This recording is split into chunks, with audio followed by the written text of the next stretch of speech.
además de un placer, un honor exponer en la mañana de hoy ante tal auditorio, un auditorio que además por su número y por su calidad es un tanto intimidante. Quiero agradecer primeramente a las autoridades y funcionarios de la Auditoría Superior de la Federación, especialmente el Auditor Superior del Estado de Puebla, don David Villanueva, así como al secretario técnico del Auditor Superior de la Federación, Benjamín Fuentes Castro, no solo por haber hecho posible que esté hoy presente aquí, sino también por haberme sentido a través de su trato como en mi propia casa.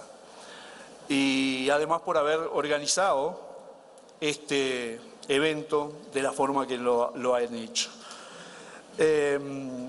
Bueno, la presentación ya está dada por la reseña que se hizo anteriormente. Solo puedo agregar que llevo 33 años, primero como funcionario desde el año 80, como funcionario del Tribunal, funcionario de carrera del Tribunal de Cuentas, y como decía en la semblanza, en el año 2010 fui elegido por la Asamblea General como ministro del Tribunal. Actualmente soy vicepresidente de ese organismo.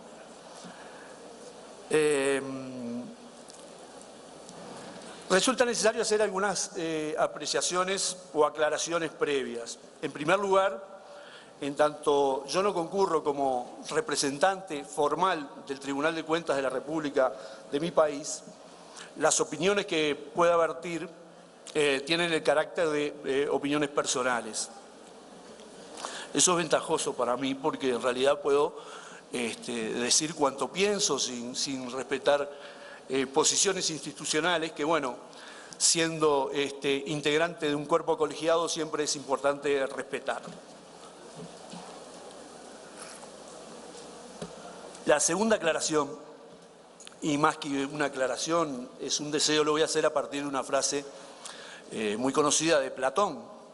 Platón decía que lo que yo digo no lo digo como hombre sabedor, sino buscando junto a ustedes. Bueno, un poco es el espíritu.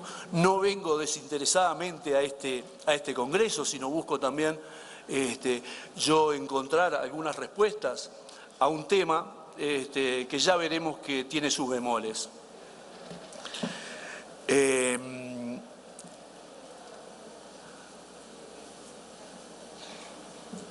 Debo aclararles también que en mi país no existen tribunales federales o tribunales de los estados. En mi país existe solo un tribunal de cuentas de carácter central y para todo el país.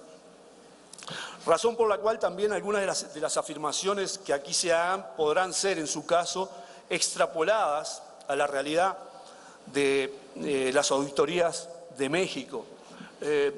Sin embargo, creo que por lo que he conversado en estos días con algunos funcionarios y con David respecto a la organización de la auditoría, creo que en términos generales, porque este es un tema en general de todas las auditorías, son perfectamente aplicables. Bien, entrando un poco en el tema,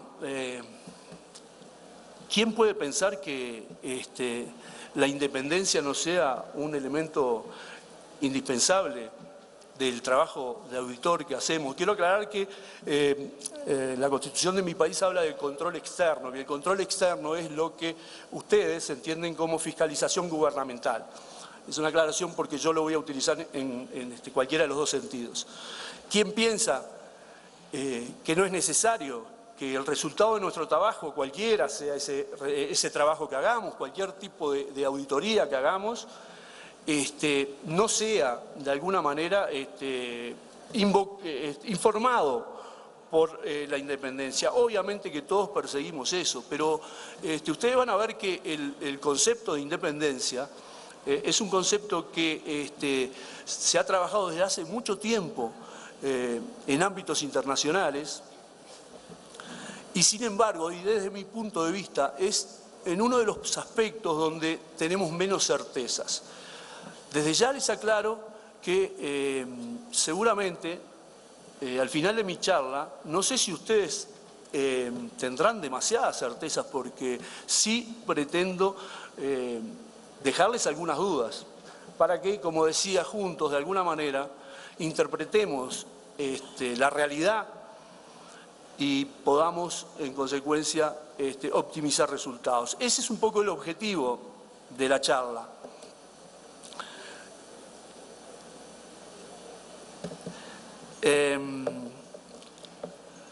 Yo me conformaría con que podamos identificar algunos, o podamos acertar sobre el concepto de independencia, podamos verificar que existen. Yo voy a hacer un rápido relato de la situación general de otras auditorías, y de esa manera, interpretando las realidades distintas y los distintos grados de dependencia o independencia que cada una entidad fiscalizadora tiene, ver de qué manera podemos optimizar el resultado de nuestro trabajo. Es muy poco probable que los aquí presentes no hayan escuchado hablar alguna vez del tema independencia de las entidades fiscalizadoras superiores. Desde hace más de, por lo menos que yo tenga conocimiento, desde el año 53, ya lo van a ver ustedes, en el primer INCOSAI, que es el Congreso de las Entidades Fiscalizadoras del Mundo, allá en Cuba, allá por el año 53 en Cuba, es la primera vez que se empieza a discutir del tema de las independencias. Como verán, ese concepto ha sufrido una evolución que, reitero, desde mi punto de vista no ha sido, si bien muy trabajada, no ha sido lo suficientemente clara.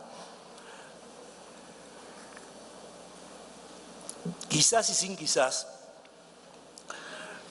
este concepto de la independencia sea uno de los más estudiados por la gente que nos dedicamos al control de la hacienda pública o la fiscalización gubernamental. Voy a empezar, como la caridad empieza por casa, la idea mía es relatarles un poco lo que es el Tribunal de Cuentas de la República, de mi país, y sobre esa base hacer la crítica de mi propio tribunal, de manera de ver si ustedes pueden visualizar algunos puntos de contacto y ver también después de qué manera podemos, afinando el concepto, resolver algunos problemas que nos plantean.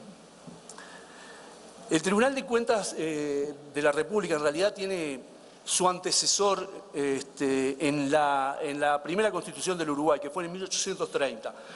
En ese entonces funcionaba como una comisión de cuentas integrada por tres parlamentarios. Esos fueron los orígenes de lo que es la tarea del control en mi país. Como dato anecdótico, en ese entonces había 70.000 personas en total en mi país, por lo tanto ustedes podrán darse cuenta del escaso porte de la tarea. La Comisión de Cuentas a lo largo de los años, dependiente directamente del Parlamento, mejor dicho, formando parte del Parlamento, era una comisión dentro del Parlamento, fue perdiendo preponderancia por dos temas que hasta hoy seguimos discutiendo. En primer lugar, porque a medida que se fue complicando la gestión del gasto público, se hizo más necesaria la tecnificación de aquellos que controlaban la gestión. Y obviamente eso en esa época todavía no se había logrado.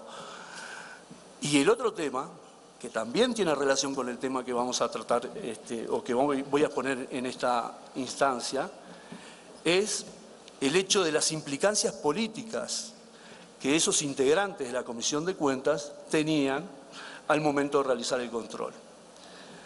Esto fue un proceso que duró casi un siglo, hasta llegar al año 1934, donde una asamblea constituyente de mi país creó el Tribunal de Cuentas de la República. Mal llamado Tribunal de Cuentas, y le voy a explicar por qué. En realidad, Como ustedes saben, los tribunales generalmente tienen función jurisdiccional. Sin embargo, el Tribunal de Cuentas de la República no lo tiene. Ni poder sancionatorio, obviamente. La razón es que en las discusiones, originariamente se pretendía que el Tribunal de Cuentas tuviera esa función jurisdiccional, pero en las discusiones parlamentarias y acuerdos previos se decidió que no las tuviera y lamentablemente se olvidaron de cambiarle el nombre. Entonces lleva muchas veces a confusión que cuando nos preguntan cuáles son las funciones del tribunal y nosotros decimos que el Tribunal de Cuentas no tiene función jurisdiccional. Obviamente, la posición institucional del Tribunal de Cuentas creado por esa Constitución es, según están de acuerdo todos los autores en mi país, de que es una posición institucional al mismo nivel jerárquico que los demás poderes del Estado.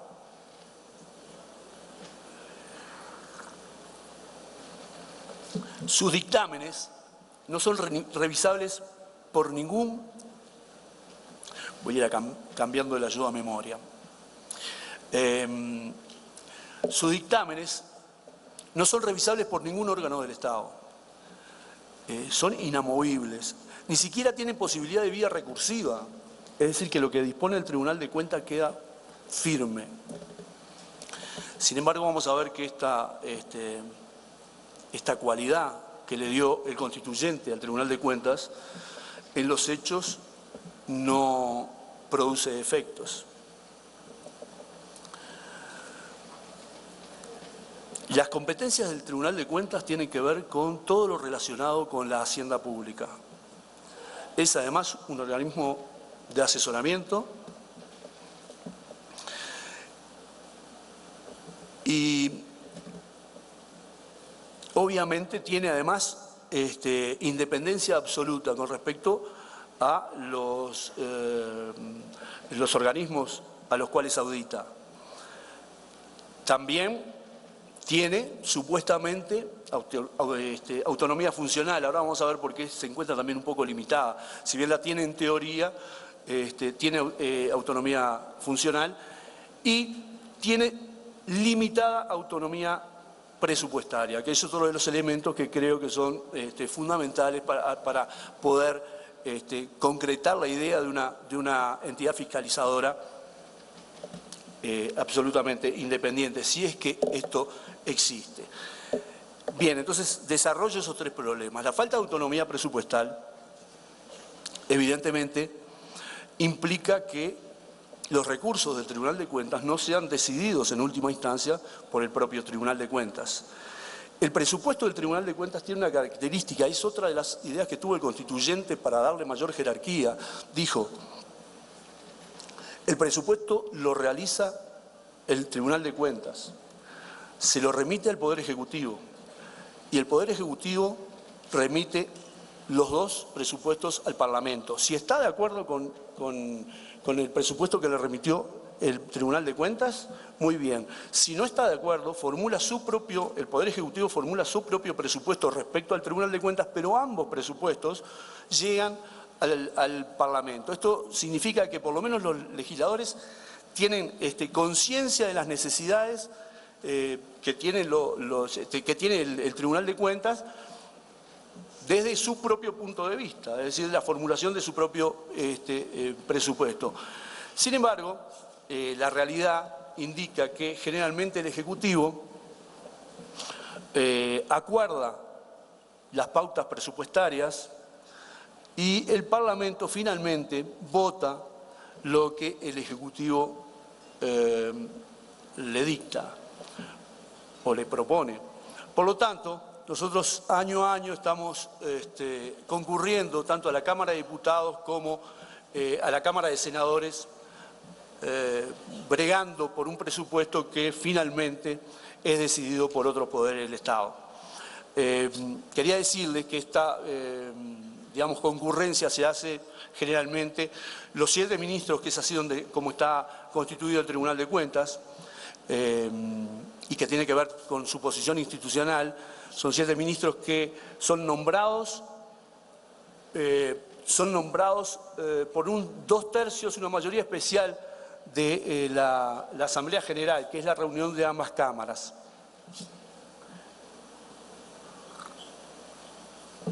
Esa mayoría especial, que se buscó justamente para darle estabilidad al Tribunal de Cuentas, es muy difícil de conseguir porque depende de muchos acuerdos políticos.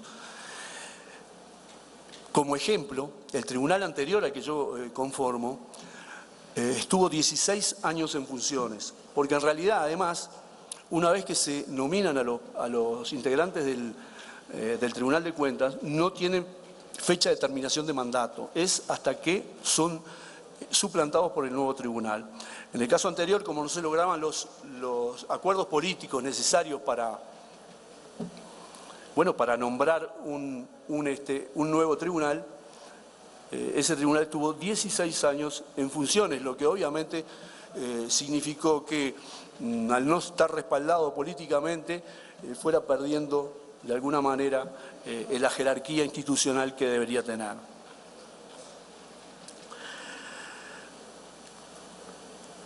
El segundo punto, que me parece que incide en la situación del Tribunal de Cuentas, que más allá de su posición teórica, en la práctica denota determinada falta de independencia, es la forma de nombramiento de las autoridades. Como yo decía, los nombra la Asamblea General, pero la Asamblea General nos nombra a partir de la propuesta de los partidos políticos.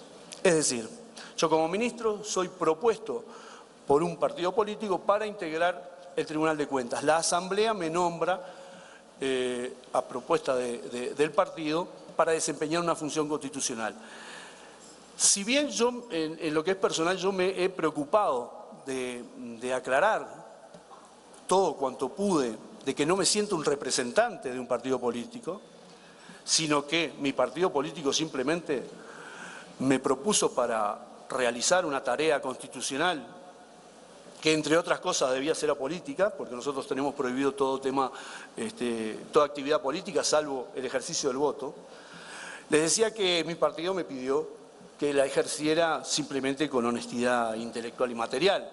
No me pidió que fuera su representante. De todas maneras, por la forma de nombramiento, muchas veces se percibe por parte de la ciudadanía de que también el Tribunal de Cuentas puede convertirse en una especie de órgano parlamentario donde hay mayorías y minorías de acuerdo a la posición política. Dicho esto, sin embargo, debo decir que en el último acuerdo que posibilitó nuestro nombramiento, todo el sistema político estuvo de acuerdo en nombrar un presidente que no tuviera, determinada identificación con ningún partido político. Esto es una persona casi neutral. El doctor Sigbert Rippe, que es profesor de la Facultad de Derecho, abogado y presidente de nuestro tribunal, realmente ha honrado su presidencia en tanto ha sido de alguna manera el fiel de la balanza, en todo caso, demostrando sin lugar a dudas que es una persona imparcial. El doctor Rippe además vivió muchos años en México.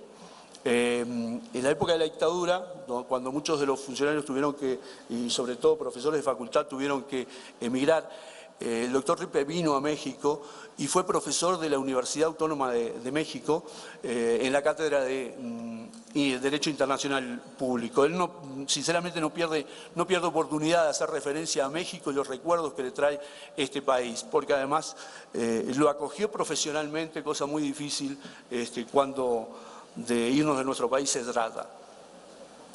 Decía que esa es la integración, de alguna manera,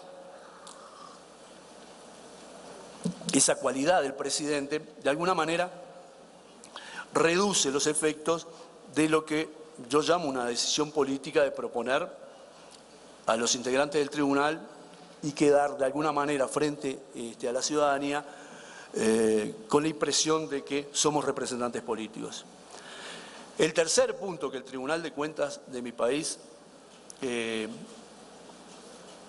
recibe como limitación, digamos, o ejerce limitadamente sus potestades y en consecuencia me parece que tiene efecto directo con el tema de la independencia, es el escaso efecto de sus dictámenes.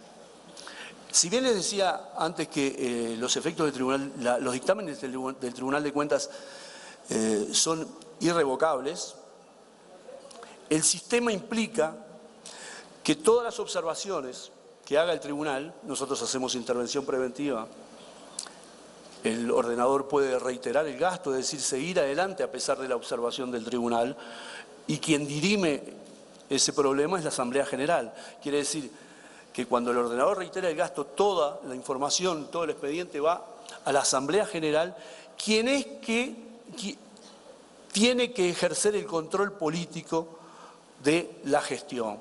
En la realidad, por varios motivos, la Asamblea General no se reúne a considerar las observaciones del Tribunal de Cuentas. Y como consecuencia de ello, en tanto no tenemos función jurisdiccional y en tanto el Parlamento no completa el trabajo del tribunal en cuanto a las observaciones realizadas, el efecto de los dictámenes del Tribunal de Cuentas queda absolutamente limitado a lo que puede hacer su información a medios de prensa o en su caso a alguna denuncia específica que se pudiera hacer. Pero en general el problema que nosotros entendemos que es el principal y que se han buscado infinidad de soluciones y no se han logrado hallarlas, es el de que el Parlamento no se reúne, la Asamblea General no se reúne a los efectos de ejercer el control político que le compete. Hemos, desde los últimos 20 años, diría yo, creo que hay unas 10 iniciativas legislativas a los efectos de calificar las observaciones del tribunal entre observaciones, por ejemplo, de urgente consideración, aquellas que son de mayor gravedad, entender del tribunal, de esa manera remitirlas a la Asamblea General de una manera más calificada, y para que sean menos además las cantidades de observaciones que tenga que controlar la Asamblea, y sin embargo, ni aún así la Asamblea General se reúne.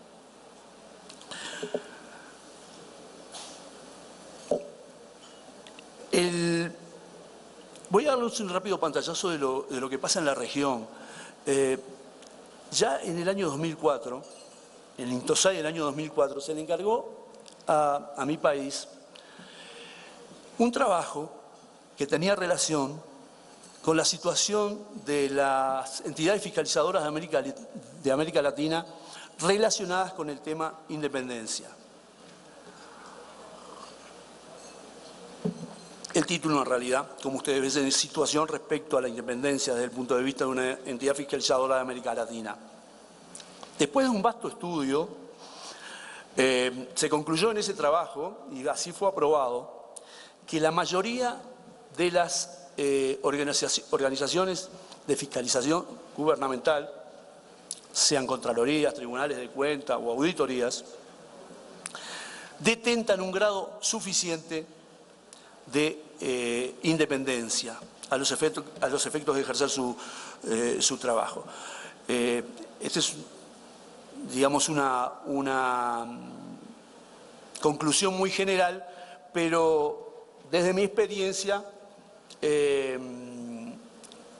comparto que en general, salvo algunas excepciones, la independencia de las entidades fiscalizadoras, si bien no es absoluta, permite un resultado confiable de los resultados de auditoría. Otra cosa son entidades fiscalizadoras de otras partes del mundo. Hace un año,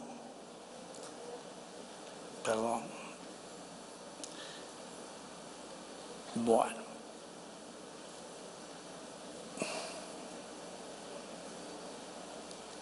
enseguida estoy con ustedes. Hace un año, el año pasado, concurrí a un seminario en Viena. En ese seminario, el secretario ejecutivo de de la Contraloría de Chile, el secretario ejecutivo, perdón, de OLACEF y Contralor General de la República de Chile, hizo una exposición justamente sobre la independencia de las entidades fiscalizadoras en el concierto mundial. Si bien, como les decía, en la región el resultado de este estudio arrojó un término medio aceptable, debo decirles que yo he escuchado realidades de algunas entidades fiscalizadoras de otras latitudes y otros continentes que realmente me hacen pensar que están muy alejadas de poder lograr un resultado confiable de sus propias auditorías. Son generalmente, por lo menos en esos 50 experiencias o 50 países que había en la conferencia, son generalmente algunas entidades fiscalizadoras de África donde la dependencia de la institución con respecto al Poder Ejecutivo es absoluta, al punto tal de que ese Poder Ejecutivo dispone cómo y cuándo las auditorías se van a llevar a cabo. Es más, en un ejemplo casi paradigmático, hubo un representante de un país africano que pidió que las recomendaciones que se llevó en Viena, que tenían que ver con la necesidad de que tuvieran independencia, fueran comunicadas a su propio Ejecutivo, de manera tal de lograr, junto con la entidad fiscalizadora, convencer al Poder Ejecutivo de su país de que debía otorgarle libertad y autonomía para ejercer su trabajo. Eso es más o menos el panorama. Si bien también en las entidades fiscalizadoras europeas gozan de un grado muy amplio de independencia, al igual que generalmente las de América Latina, el problema está suscitado en algunas entidades de África y también de Asia. El concepto de independencia evolucionó, como les decía hace un rato, por lo menos en el plano internacional, desde el primer INCOSAI en Cuba, en el año 53. Allí simplemente se manifestó que el resultado de los trabajos de la entidad fiscalizadora debieran ser desarrollados sin injerencias externas. En ese momento se identificó, al principio de toda esta discusión, a la independencia de las entidades fiscalizadoras como no injerencias externas. Ya en el segundo INCOSAI, en Bélgica, se afinó un poco el concepto. Y entonces se dijo que para una administración sana de los fondos públicos se requiere en cada país una entidad fiscalizadora dotada de una independencia absoluta frente a las autoridades administrativas y protegido contra todo tipo de influencias extrañas. Bueno, en realidad es un concepto muy parecido, un poco más desarrollado. Y desde entonces, y aún hasta hoy, obviamente, y creo que vamos a seguir por bastante tiempo, creo que se va a seguir discutiendo sobre la independencia, sobre si es posible obtener esa independencia absoluta o si, aún siendo dependientes en grados mínimos, por lo pronto, es posible que nuestros resultados de auditoría sean confiables. El fin último, desde mi punto de vista, el fin último de la tarea de Contralor, ya sea mediante el ejercicio de dictámenes resultantes de rendiciones de cuentas, auditorías de gestión, o auditorías de desempeño, como le llaman en México, etcétera, auditorías de legalidad, está constituido, reitero, de mi punto de vista, por obtener, en última instancia, un producto confiable. Creo que el concepto de confiabilidad, tanto para el organismo auditado como para el destinatario de la auditoría, sea el propio Parlamento o aún los ciudadanos directamente, resume el objetivo de nuestro trabajo, que debe ser el poder garantizar un resultado objetivo e imparcial, acorde al ejercicio de auditorías profesionales, realizada por personal altamente capacitado, que utilice técnicas eficaces y modernas y que conozca y aplique la normativa vigente de manera autónoma. Ahora bien, para lograr este objetivo, el objetivo que yo defino de esa manera, pero que puede ser definido de otras muchas, la pregunta ¿es imprescindible que formemos parte de una entidad fiscalizadora absolutamente independiente? Desde mi punto de vista resulta altamente improbable. De hecho, yo no conozco entidades fiscalizadoras de grado absoluto de independencia. Ya en la propia Declaración de Lima,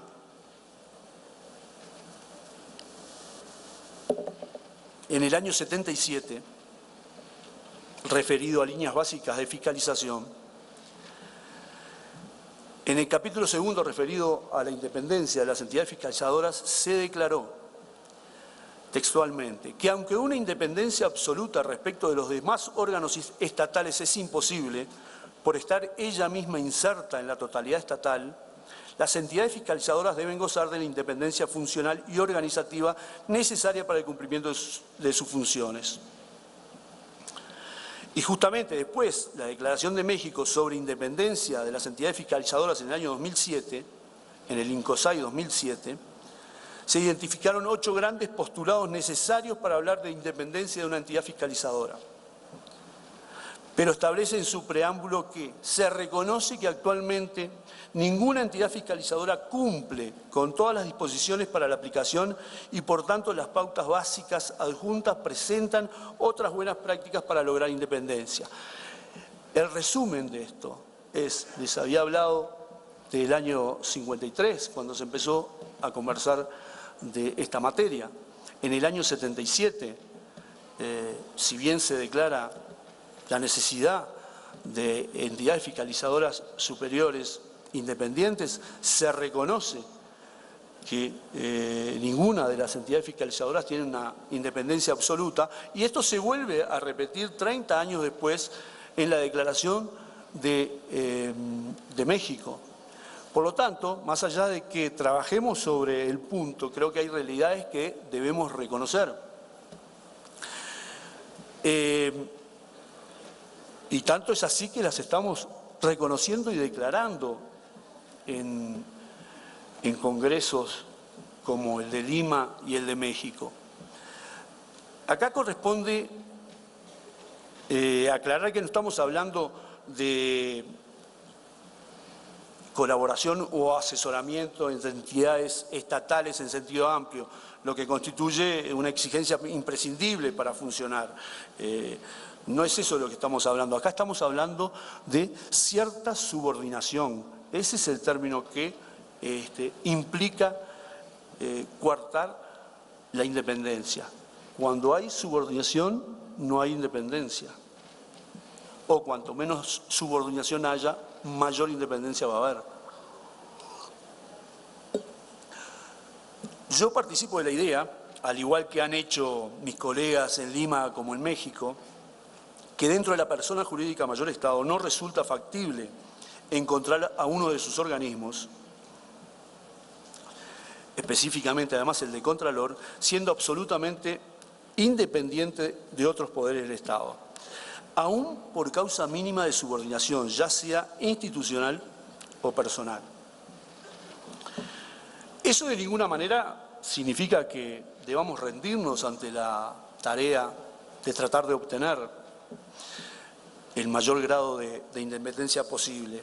Pero me parece, o solamente expreso, que quizás deberíamos identificar la realidad de otra manera. Ya hemos teorizado durante muchísimos años sobre el tema de la independencia y, sin embargo, creo yo que este es uno de los temas en los que las entidades fiscalizadoras superiores y los organismos que las nuclean es donde ha tenido mayores problemas para progresar, producto seguramente de las distintas realidades de cada país y producto también de lo difícil que es cambiar culturas de control. Por lo tanto, creo que en lugar de perseguir quizás una condición inexistente, como es la de la independencia, debemos enfrentar la realidad minimizando y eliminando de tal forma, y hasta donde fuera posible, las distintas formas de dependencia, porque eso es lo que creo que hay, distintos grados de dependencia. Le hace subordinación parcial o total de la total autonomía, y subordinación tanto institucional como personal, que son dos aspectos también que, en lo que debemos dividir esa dependencia. Reitero, como resultado del razonamiento anterior, que obviamente es un razonamiento absolutamente personal, yo le dije que les iba a dejar más dudas que certezas seguramente, creo que resultaría mucho más acertado en nuestro trabajo de auditores conocer las limitantes que esas dependencias de cada una de nuestras entidades experimenta y centrar nuestros esfuerzos en degradarla. Aceptado tal extremo, el de la independencia, el de la inexistencia de la independencia absoluta, y desde el punto de vista institucional podría definirse el factor independencia como el grado menor de dependencia o subordinación que cada una de nuestras entidades tiene respecto de otros órganos o poderes del Estado, y de cómo esa independencia influye, si es que influye, y yo creo que siempre de alguna manera influye, y en qué grado en el resultado de nuestro trabajo de auditores. Es simplemente ver el problema y profundizar en el problema desde otro punto de vista, en lugar de teorizar respecto a la necesidad de obtener una independencia que probablemente no logremos, o por lo menos no logremos en el periodo inmediato, aceptar la realidad de que somos de alguna manera dependientes y ver de qué manera podemos, sobre ese punto, como decía hace un rato, degradar esa dependencia. ¿Para qué? Para obtener un resultado confiable. Pero sin embargo les voy a dejar ahora a partir de ese razonamiento, les voy a dejar otra duda. ¿Podemos decir que porque exista cierto grado de dependencia, el resultado de actividad de una entidad fiscalizadora no es confiable? O dicho de otra manera, a pesar de esa dependencia, ya sea por la forma de nombramiento, en fin, hay varios tipos, por la forma de nombramiento de sus titulares, por ciertas disposiciones del Parlamento respecto a las entidades fiscalizadoras, por su dependencia de los poderes ejecutivos, por su falta de autonomía, presupuestaria, en tanto no le dan los recursos para ejercer el trabajo. Bueno, la pregunta es, aún con todas esas limitantes que probablemente existan en muchas entidades fiscalizadoras, aún así podemos emitir dictámenes confiables. Como en casi todo, no hay una respuesta única. Habrá que ver la realidad de cada país. Desde ya les digo que una dependencia... Gracias. Una dependencia absoluta, como les decía, de algunas entidades fiscalizadoras africanas con respecto al Ejecutivo, obviamente que nadie puede entender que sea un resultado confiable. Me avisan que ya se me acaba el tiempo y me faltan algunas cosas por decir. Bueno, para ir terminando, estas son las dudas que, como les decía, quisiera transmitir y además estaría encantado que de las dudas o aún del disenso directamente pudiera surgir ideas nuevas para lograr progresar en este tema. Para terminar, en un apretado análisis de algunos de las condiciones que me parece que debe tener una entidad fiscalizadora para ser independiente o para lograr, como decía, un menor grado de dependencia.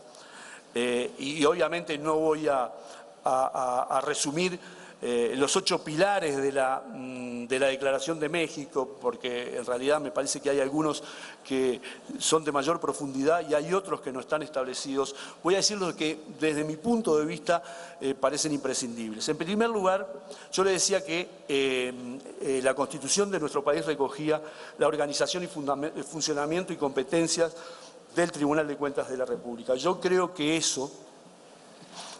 voy a hablar algo a favor de mi país porque entre otras cosas tengo que volver, no puedo hacer solo críticas, ¿no?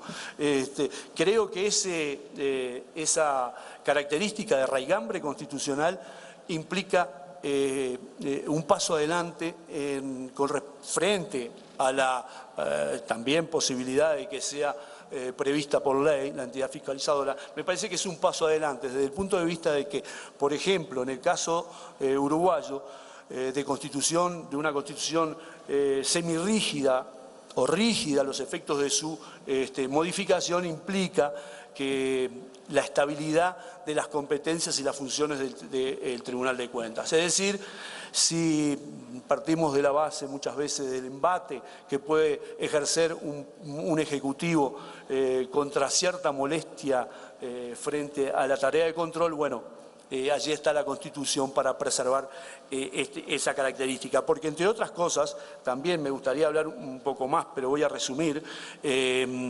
Ustedes saben que ya desde el año 85, es la primera vez que escuché hablar de la huida del derecho administrativo. Allá unos autores españoles que hablaban de la huida del derecho administrativo. Hoy se está dando en muchos estados, se está dando en el Uruguay, donde los ordenadores perciben al organismo de Contralor como un obstáculo frente a la gestión.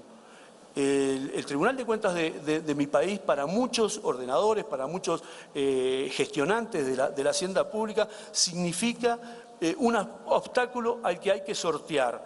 Y si se puede sortear pidiéndole a los legisladores que legisle de manera de que haya menos control, bienvenido sea. Ellos se sienten constreñidos, entre otras cosas, por la ley de especialización, el principio de especialización que les permite hacer solo lo que la ley les establece, pero además se sienten encorsetados al tener que cumplir un control que lamentablemente no entiende que es un control especial, porque también es especial la materia sobre la que realizamos la tarea de fiscalización, que son los recursos de todos, obviamente. Creo que hay que tener cuidado con esta forma de pensamiento, que contrapone, me parece a mí, las funciones de Contralor y las funciones de gestión, cuando eso no es así. Si nosotros hacemos nuestro trabajo de manera oportuna y de manera eficiente, no tiene por qué ser así, y me parece que esa garantía los ciudadanos no deben perderla, además de ser, en nuestro caso, un mandato constitucional.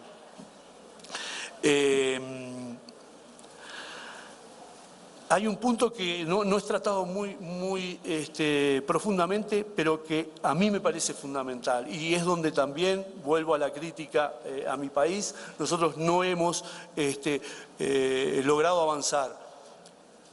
Y sí, hace un rato a David le comentaba que sí, la Auditoría del Estado de Puebla lo ha logrado, dado la realidad que hoy vemos con la concurrencia a ese Congreso, y es la política comunicacional. Ustedes dirán, ¿qué tiene que ver la política comunicacional con respecto a la independencia, el tema que estoy tratando? Como les decía antes, la obtención o la descripción de las competencias y la creación se van a obtener por otra vía, ya sea por vía constitucional o vía legislativa. Pero el hecho de nosotros comunicar debidamente la labor que realizamos implica una garantía de mantenimiento de las libertades y las autonomías. Mire, yo le digo lo siguiente: en mi país, si yo paro a 10 personas por la calle, seguramente 8 no saben qué es el Tribunal de Cuentas. Hay uno al que le suena y dice que tiene algo que ver con la contabilidad, porque lo asocia con Tribunal de Cuentas, y probablemente uno de esos 10 conozca exactamente la labor del tribunal. Eso no puede ser posible desde mi punto de vista. No es posible que nosotros, que somos los auditores, que cuidamos de alguna manera, o sea que somos un engranaje del cuidado y de la optimización de la aplicación de los recursos públicos, no seamos capaces de comunicarles a aquellos que todos los meses ponen su dinero, confían su dinero a una administración para aplicarlos. Debemos hacerles entender que la malversación de fondos, la corrupción, no es que sea, como muchas veces pasa, una estafa del Estado. Eso significa menos hospitales, eso significa menos carreteras, eso significa menos educación.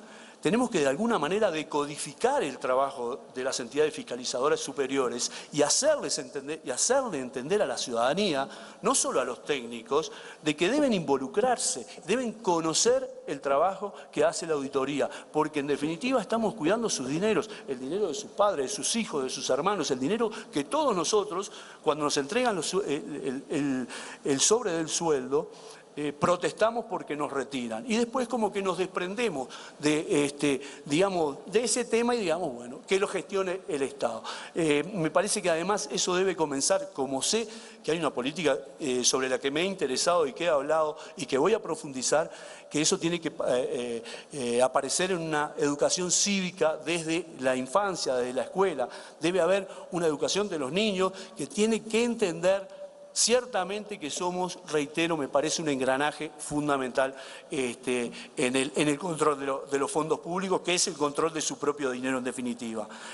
La plena autonomía presupuestaria, bueno, rápidamente, ya lo dije, me parece que sí, una forma de coartar, indubitablemente una forma de coartar la posibilidad de disponer de nuestro trabajo debidamente, capacitado debidamente, porque entre otras cosas entiendo que los auditores que se dedican a esta tarea deben ser capacitados especialmente y hasta diría con niveles éticos por encima de la media.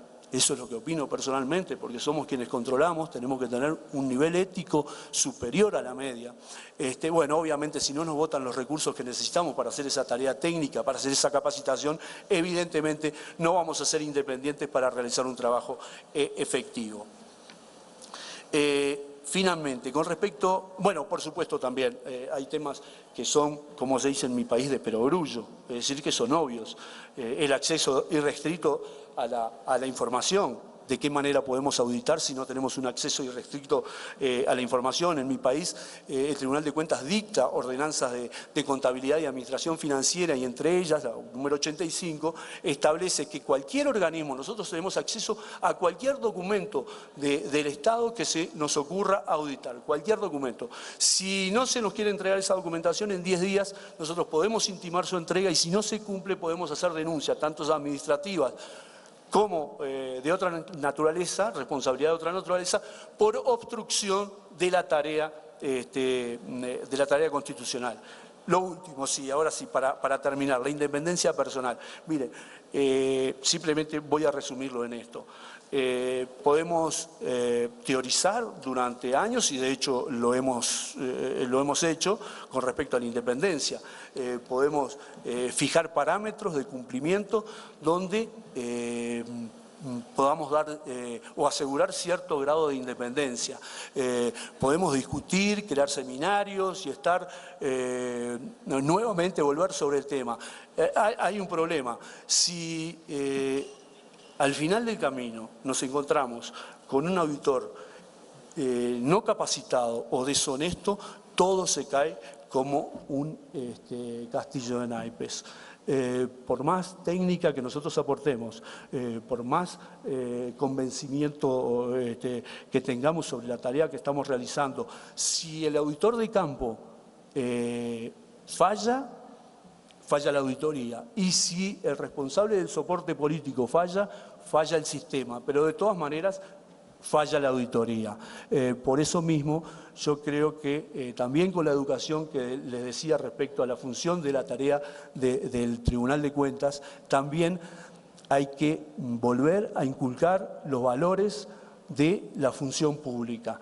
El funcionario público debe ser un funcionario, me da la impresión, vocacional. Debe ser un funcionario que tenga la conciencia de que nosotros manejamos recursos públicos. Y como manejamos recursos públicos, somos responsables mucho más responsables que de nuestro propio dinero. Muchas gracias. De esta manera agradecemos al doctor Álvaro Ezcurra por esta ponencia. En este momento leeremos dos preguntas de varias que nos han llegado. Evidentemente, por motivos de tiempo, solamente leeremos dos. La primera pregunta para el doctor: ¿cuál sería la solución para que el Tribunal de Cuentas de la República pase de ser un ente que remite observaciones a un ente sancionador en tiempo y forma? Bien, yo lo decía, originariamente cuando en la Constitución del 34 se previó el poder sancionatorio del Tribunal de Cuentas. Es lógico que así haya sido. Se dijo, necesitamos el control independiente respecto del Parlamento. Ese control independiente necesariamente debería tener función jurisdiccional.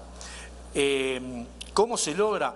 Bueno, se logra también a partir del convencimiento, como decía hace un rato, convencimiento de ciudadanos, pero en este caso especialmente convencimiento de parlamentarios que propongan, o mismo a través de los ciudadanos, que es otra forma de modificación de la Constitución, En nuestro caso no tenemos más remedio que modificar. Si queremos dotar al Tribunal de Cuentas de potestad sancionatoria, debemos modificar la Constitución. Lamentablemente es así. Y mientras tanto debemos intentar de todas maneras convencer al Parlamento que si esto es como un equipo de música. Nosotros prendemos la radio, pero si el parlamentario no enchufa el parlante, seguramente la caja no resonará en ningún lado. Hay que convencer a los parlamentarios de que hagan su trabajo. La segunda pregunta: en Uruguay existe intercambio de información entre el órgano responsable de la fiscalización y el equivalente de la Contraloría del Poder Ejecutivo. En realidad el funcionamiento del Tribunal de Cuentas en cuanto a la autonomía es de una autonomía máxima. Eso es cierto, más allá de las limitaciones que le he hecho notar a todos de nuestro tribunal. El Tribunal de Cuentas actúa verdaderamente como otro poder, en el sentido de que no se vincula generalmente para casi nada ni con el Ejecutivo ni con el Parlamento, salvo que sea para remitir los informes o los dictámenes que ejerza. En ese sentido, el vínculo entre los poderes del Estado y el Tribunal de Cuentas es, diría, no casi nulo, pero de muy baja proporción.